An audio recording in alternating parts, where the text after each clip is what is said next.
depending on the situation, with guns of this quality now and having such a reduced recoil system, it's nice being able to spot your own hits or misses, because, you know, spotting a miss is as important as seeing a hit. So say I make a wind call and I think it's a value at 600 yards, so I hold a full value and I squeeze off the trigger and the round goes and I just miss off the edge. I didn't hold enough wind. Well, because the systems are so good and the glass quality so good and the recoil reduction, I think, works extremely well, and I see that bullet, I see the vapor trail through my lens, or I see the impact hit just off the edge of the target, well then I have instant feedback, right?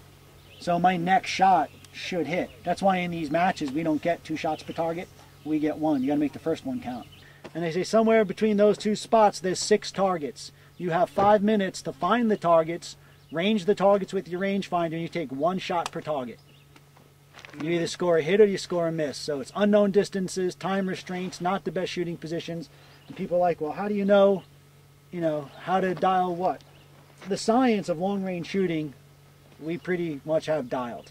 As long as I know what bullet I'm shooting, there are fairly accurate numbers out there called ballistic coefficients. It's a number that tells us how slippery that bullet is, how well that bullet flies through the air, okay? Then we have little kestrels and all these wind meters and stuff. We take humidity, temperature, pressure, we take all that stuff and we round it into one number called altitude density. Anybody who flies, any pilots would be familiar with that, but in one number it tells me how dense is the air. That's what I need to know. If I know what bullet I have and how fast it's going, and I know how dense the air is at a given moment, well then I could calculate my drops exactly. So I have a data card here. My gun is 0 to 100 yards. I have information out to 1,000 yards for this particular load at 7,000 foot altitude density, which is typically a good card for, my AO, my area of operation where I live and stuff. So I know for a fact at 1,000 yards, my bullet is dropping 26 minutes of angle. A minute of angle is roughly 1 inch per 100 yards. So 1 MOA at 1,000 yards is 10 inches. So I know roughly 260 inches of drop at 1,000 yards for this particular gun at a given altitude density, 7,000. And then I know a 10 mile per hour wind at full effect, which is a 90-degree angle coming across me and the target, right? It's not always usually that simple, but I know a 10 mile per hour wind at full effect will push my bullet 60 inches or 6 MOA at 1,000 yards. So at these matches, when we find a target, range a target, say I find a target at 530 yards, I look at my data card, I look at the information for 525, and it tells me 9 minutes of elevation. So I would dial this knob here to 9, and now elevation is out of the equation. I am adjusted properly so that when my crosshair is on that target, my bullet's at the right level. The art of long-range shooting is making the wind call. So at 525 yards, I know a 10 mile per hour wind at full effect, again a 90-degree angle, will push my bullet 2.75 MOA.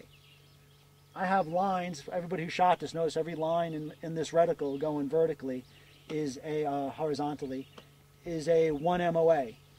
So if I wanted to hold 2.5 minutes or 2 3/4 minutes because I thought it was a full value wind, this is telling me how much to hold. If the wind is half that, I would go half. If the wind is quartering, and at a given speed, we know, at different directions, there's different values for the wind. So that's the art, is making the wind call, but it's very easy to have the data necessary to make these calls on the side of your gun. In front of you, a good way would be right here, right? I mean, people have a tendency to do this. When they're shooting, they want this front leg up. Well, reverse kneeling, my back leg is up, and look, now I have an anchor point for this arm, and now this is nothing for me to hold this rifle steady without even using my left hand. If I really wanted, I'd come over the top and hold this down towards the table, and I'll hit this all day.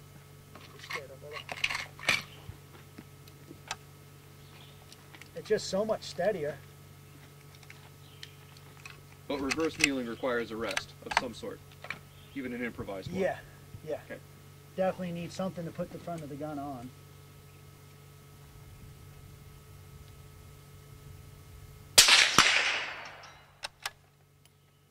And it's very steady. It's one hand.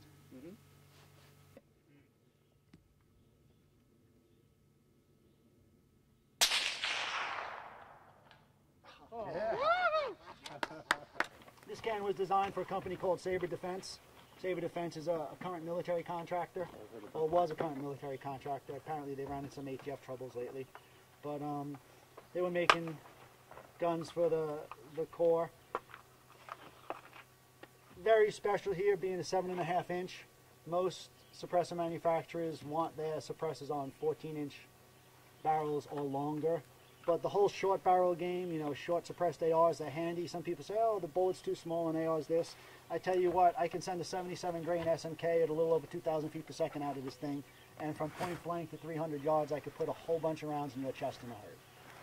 Don't tell me the, you know, 5.56 is too small or too weak of a round. There's no rule that tells me I only have to shoot you one time. You know, should a defensive situation call for that. This can was made for Saber Defense. They came to us and said, look, we need something for a 7.5 inch machine gun. It's got to be able to take 10,000 rounds. I, you know, had the tough job of them sending me this upper and cases of ammo and going out there and saying, okay, 10,000 rounds, here we go. And I shot the upper out, the first barrel system, in I think just over 14,000 rounds. The suppressor was still in really good shape. There was some wear on the first baffle. But the firing sequence was kind of tough. I would shoot a mag semi-auto, just steady, boom, boom, boom. Then I would shoot a mag burst. And I would shoot a mag semi-auto, and I would shoot a mag burst. There's a short video on my YouTube channel. It's called Very Hot. And just shooting four magazines like that, one semi, one full, one semi, one full. I was able to take a piece of paper and just, you know, wrap it around the suppressor, and it burst into flames. You know, a lot of people are into these QD cans, these quick attach and quick release cans. In the real world, you shoot a few magazines and you can't touch it unless you're running around with welder's gloves. And even if you are, then what do you do with it when you have it off? You can't put it in a pouch. You can't touch it. They can't be handled. The best place for a hot suppressor is on the end of the barrel, so we have some type of control and can keep it off of us. Yeah. So this one's fun. I'll just fire a couple semi rounds. And I'll throw this fun switch and you guys will all be able to try this.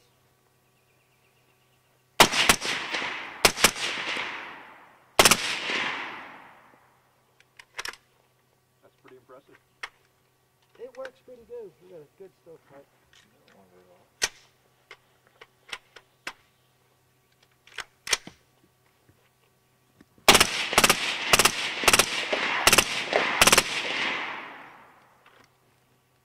It's fun.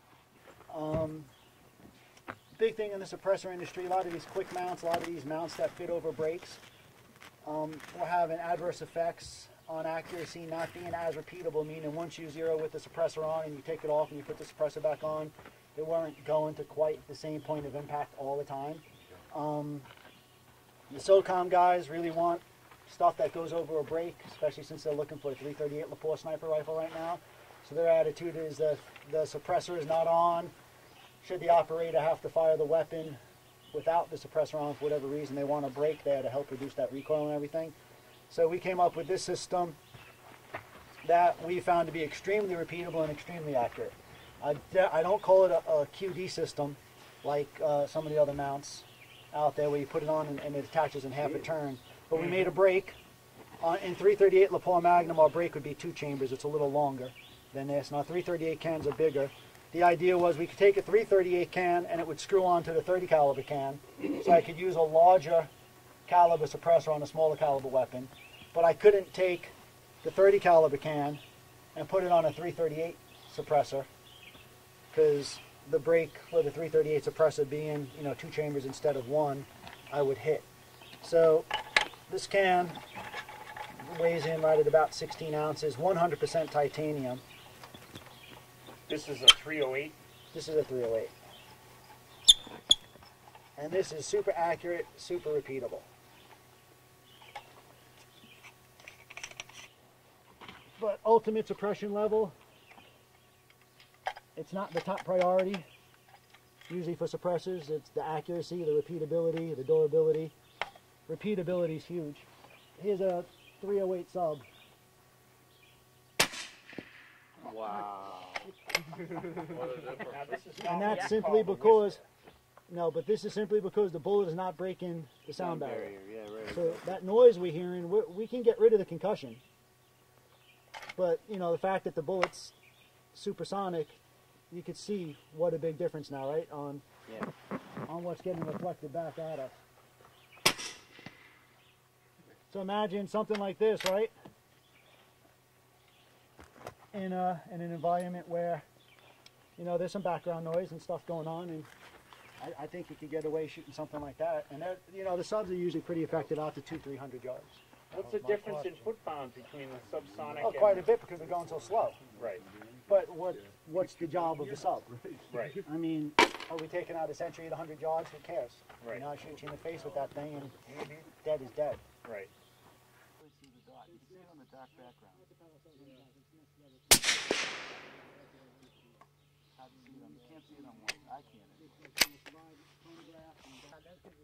Big chunk of steel that's in here, and it just got a...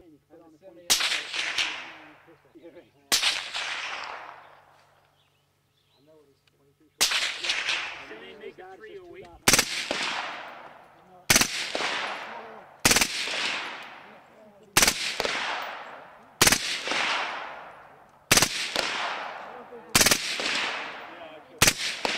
Quite a bit of...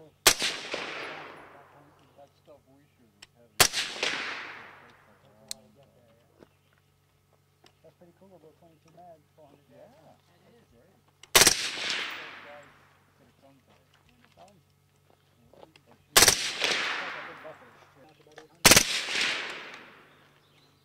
And understand it, you know, I mean, really understand the concept. You need practice, so you I need get some practice. understanding of how to... That's what we offer. We can do